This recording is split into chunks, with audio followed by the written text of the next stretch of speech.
தனுஷ் அண்ணாவோட பர்த்டே ஸ்பெஷலாக அவரோட இட்லி கடை படத்துலேருந்து ஃபஸ்ட்டு சிங்கிளான என்ன சோகம் அப்படிங்கிற அந்த ஒரு பாடல் வந்து வெளியாயிருக்கு. அந்த ஒரு பாடலை கேட்டு முடிச்சாச்சு. அந்த ஒரு பாடலை பற்றியும் அந்த ஒரு பாடலேருந்து இந்த ஒரு படத்தில் எந்தெந்த விஷயங்களை டீகோட் பண்ண முடியுது அப்படிங்கிறத பற்றி தான் ஷார்ட் அண்ட் ஸ்வீட்டாக பேச போகிறோம். அதுக்கு முன்னாடி தமிழ் சினிமன் ஃபோன் ஒரு சேனல் சூரியனா கணிச்சு வந்து போட்டுருக்கோம்ல, அந்த ஒரு சேனல் வாட்ஸ்அப் குரூப் ஆரம்பிச்சிருக்கோம். வாட்ஸ்அப் குரூப் லிங்க் டிஸ்கிரிப்ஷனில் இருக்குது. எல்லாமே மறக்காம வந்து ஜாயின் பண்ணிடுங்க. Okay right. ஃபஸ்ட்டு வந்துட்டு இந்த ஒரு பாடல் உண்மையிலே சூப்பராக இருக்குது. As usual love song from Dhanush. உண்மையிலே தனுஷ் வாய்ஸ் கேட்குறதுக்கு ரொம்ப சூப்பராக இருந்தது. அதே மாதிரி ஸ்வேதா மோகன் இவங்க 2 பேரோட வாய்ஸ் காம்போ சூப்பராக இருந்தது. ஜிவி பிரகாஷ் அவரோட மியூசிக் வந்து வேறு லெவலில் இருந்தது. கண்டிப்பாக ஒரு அமரன் ஏய் மின்னலே அந்த அளவுக்கு வந்து தான் பண்ணியிருக்காங்க. இந்த ஃபஸ்ட் சிங்கிளில் காட்டின எல்லா பேக்ட்ராப்பையும் வச்சு பார்க்கும்போது இது ஒரு 80s ஃபிலிம் அன்றைக்கி இருக்குது.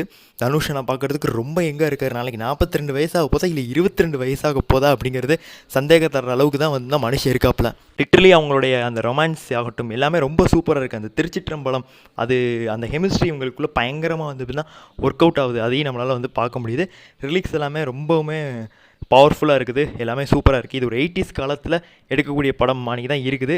பட் ஆனால் இதுக்குள்ளே பாக்ஸிங் சீன் அருண் விஜய்லாம் வந்திருக்காரு.